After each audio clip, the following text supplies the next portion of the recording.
Hi guys, मेरा नाम है साहिल खन्ना और आज की वीडियो शुरू करते हैं। सबसे पहली न्यूज़ है री और सोनी के मर्जर की। तो भाई वो ट्रबल के अंदर आ रहा है। 21 दिसंबर की डेडलाइन थी और वो पूरी होती हुई नहीं दिखाई दे रही है।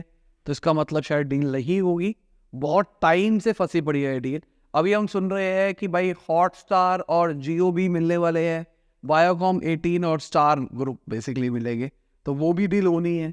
लेट्स सी क्या होता है। पर शेयर प्राइसेस का नुकसान हुआ है जी वाली डील के चक्कर में। अगर हम एडोब और फिग्मा की बात करके चले तो उनकी डील तो फाइनली कैंसिल हो गई है, मतलब नहीं हो रही है रेगुलेशंस के चक्कर में। पर फिग्मा को $1 बिलियन मिलेगा as a part of compensation. तो फिग्मा की तो चांदी चांदी हो गई अगर देखा जाए तो। बाकी मुझे लगता है कि एडोब ने इन बिटवीन बहुत कुछ सीख लिया होगा फिग्मा से भी।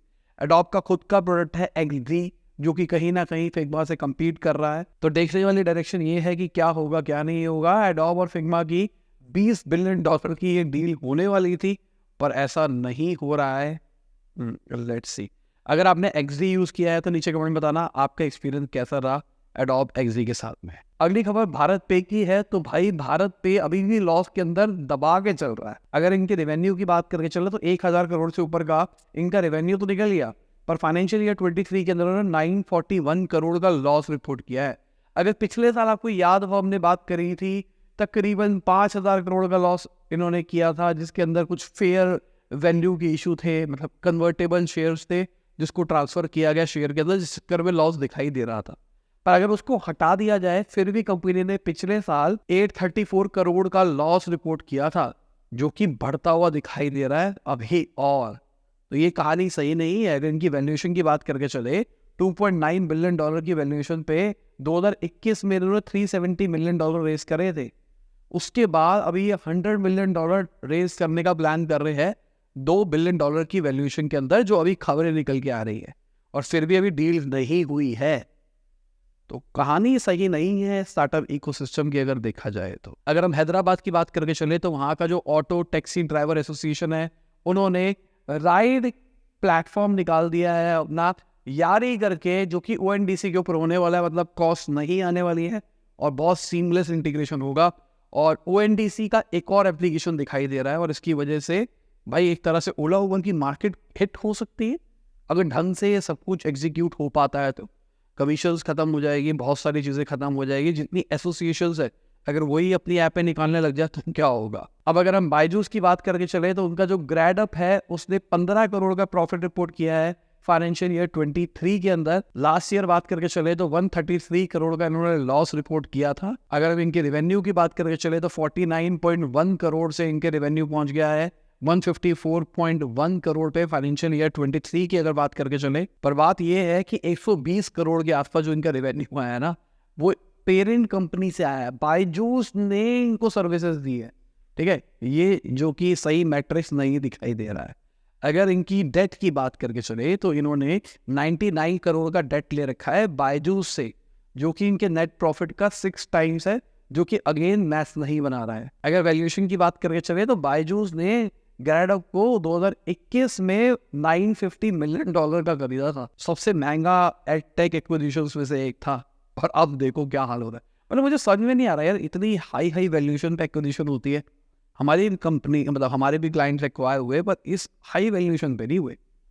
ठीक था, नंबर अच्छा था, पर ये तो $1 बिलियन चल रहा है भाई। और जितने रेवेन्यू की हम बात कर रहे हैं इतना तो हम भी कर रहे थे। वीडियो में आगे जाने से पहले आपको याद दिलाना चाहूंगा, मैंने लाइक का बटन नहीं दबाया यार, लाइक का बटन दबाओ। और क्या हम 10 दिन के अंदर 1 लाख सब्सक्राइबर्स इस चैनल को ले जा सकते हैं? बताओ मुझे।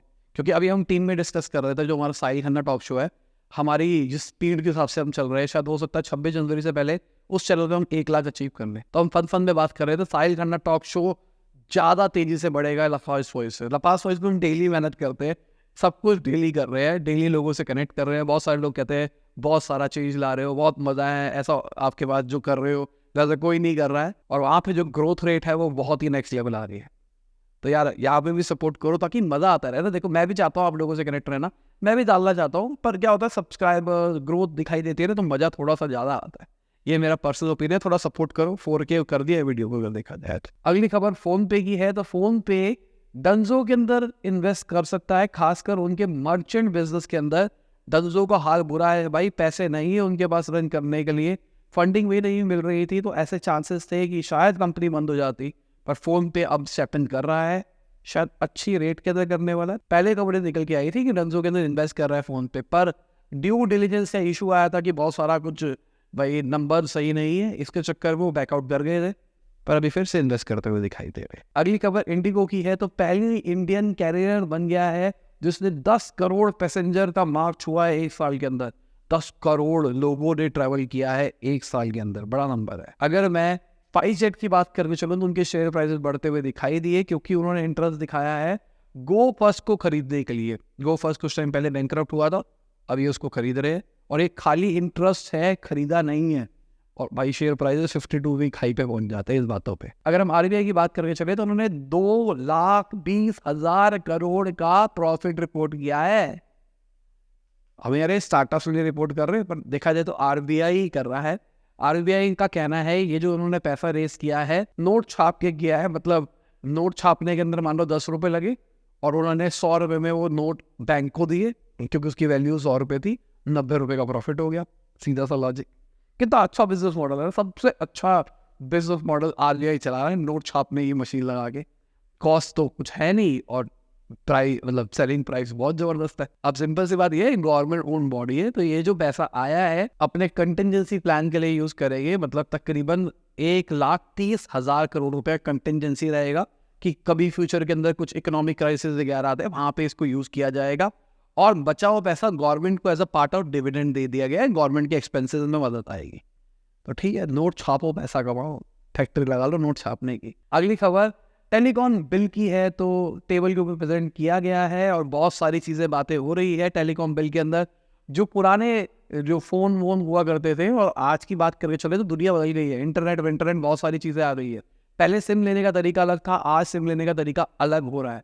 तो गवर्नमेंट जो बिल लेके आ रही है उसके अंदर वो सारी चीजों को लेके चल रही है साथ में। अगर हम बात करके चले, गवर्नमेंट के पास में कंट्रोल आ जाएगा टेम्परेरी टेलीकॉम सर्विसेज को बंद कर देगा इमरजेंसी कंडीशंस के अंदर। जर्नलिस्ट के इंटरसेप्शंस को स्पेसिफिक कंडीशंस के अंदर रोका जा सकेगा। जो टेलीकॉम इक्विपमेंट्स होते हैं वो ट्रस्टेड बॉडी से खरीदे जाएंगे, मतलब चाइना से नहीं लेने हैं, वो वाला सीन हो सकता है। बायोमेट्रिक आइडेंटिफिकेशन भी लाया जाएगा और एआई भी ले आया जाएगा। मतलब बेसिकली आज के टाइम पे बहुत सारे लोगों को सिम ना गलत तरीके से मिल जाती है। बहुत बार हमारे पास कॉल आती है कॉल सेंटर वगैरह से, तो सिमें गलत तरीके से मिली गई है। तो बायोमेट्रिक आइडेंटिफिकेशन पे ही सिम मिलेगी, ऐसे सिम नहीं मिलेगी कहीं पे भी।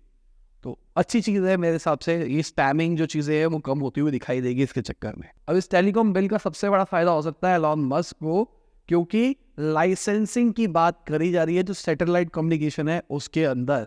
मतलब गवर्नमेंट से डायरेक्टली बातचीत करके काम हो जाएगा, मतलब नीलामी नहीं लगेगी। कुछ टाइम पहले जो हमारे मुकेश अंबानी जी हैं उन्होंने कहा था भाई गवर्नमेंट को नीलामी करनी चाहिए, और इसके ऊपर एलॉन मस्क का कहना था कि भाई नहीं होनी चाहिए। अब गवर्नमेंट मुकेश अंबानी के खिलाफ गई है। सब लोग कहते हैं ना कि भाई मुकेश अंबानी गवर्नमेंट के साथ, ये सब साथ में चलते हैं। गवर्नमेंट एक तरह से उनके खिलाफ जा रही है, ये एक्शन ले रही है। और मुझे लगता है कि सैटेलाइट इंटरनेट वगैरह सब कुछ आ जाएगा और ये चीप हो गया ना तो मज़ा आ जाएगा, बहुत मज़ा आएगा। मतलब सिम डालने की जरूरत ही नहीं है, कुछ डालने की जरूरत ही नहीं है। आप घूम रहे हो, कहीं पे भी जा रहे हो, आपका इंटरनेट मजे से चल रहा है। आपको ऑफिस में भी वाईफाई लगाने की जरूरत नहीं, फ़ोन में इतना अच्छा इंटरनेट है जो सैटेलाइट से चल रहा है और हर जगह पे चल रहा है। इसमें भी ई सिम टाइप का निकाल देना तो और मज़ा आ जाएगा। अगली खबर नितिन गडकरी जी की है, तो उन्होंने बोला है ड्राइवरलेस कार इंडिया के अंदर नहीं आएगी क्योंकि इसकी वजह से लोगों की नौकरियाँ जाएगी।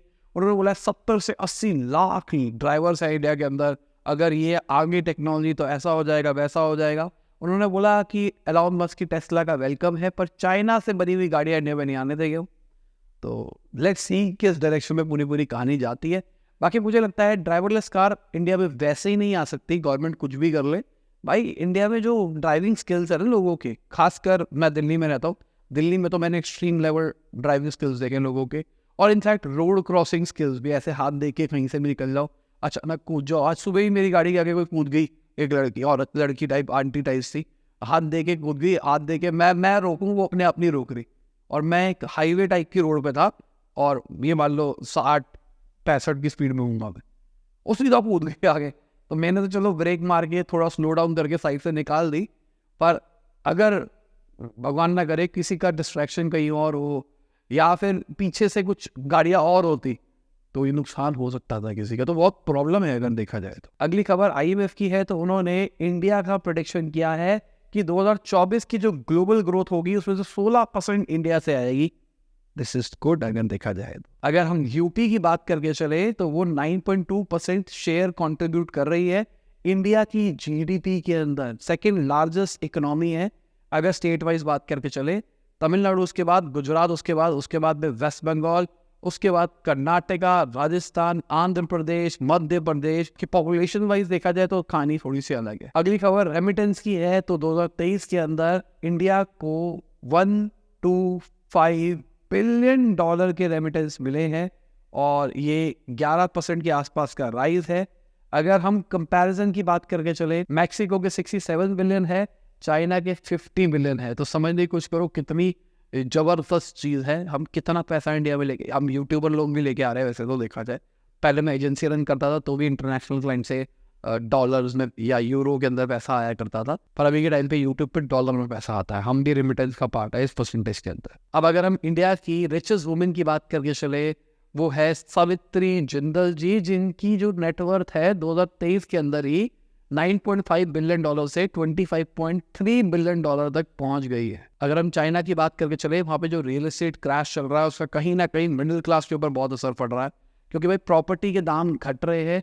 ऑलमोस्ट 30% स्टॉक मार्केट घटी है, 30% सैलरियाँ घटी है, 20% प्रॉपर्टी की वैल्यू घटती हुई दिखाई दी है, 70% से ज़्यादा जो फैमिलियाँ है उस पर इम्पैक्ट होती हुई दिखाई दी है। अब जिसको पैसों की जरूरत थी वो अपनी प्रॉपर्टी बेचने के लिए जा रहा है, उसको नुकसान हो रहा है। बहुत गलत चीज़ है अगर चाइना की देखा जाए। देखते हैं चाइना अपनी इकोनॉमी को रिवाइव किस तरीके से करता है। बाकी अगर हम मार्केट की बात करके चले तो मार्केट थोड़ी सी हमको पॉजिटिव डायरेक्शन में दिखाई दी। आप देख सकते हैं कौन रहा ऊपर कौन रहा नीचे। अडानी पोर्ट्स, अडानी एंटरप्राइजेस दोनों नीचे दिखाई दे रहे हैं। बाकी ये लोग हैं हमारे सपोर्टर्स, जिनकी वजह से डेली हम आप तक बिजनेस न्यूज ला पाते हैं। Thank you for supporting us. अगर आप भी हमको सपोर्ट करना चाहते हैं इसी तरीके से तो नीचे ज्वाइन के बटन को दबा सकते हैं और हमको सपोर्ट कर सकते हैं। मैं ऐसे ही डेली बिजनेस न्यूज आपके लिए लाता रहता हूँ।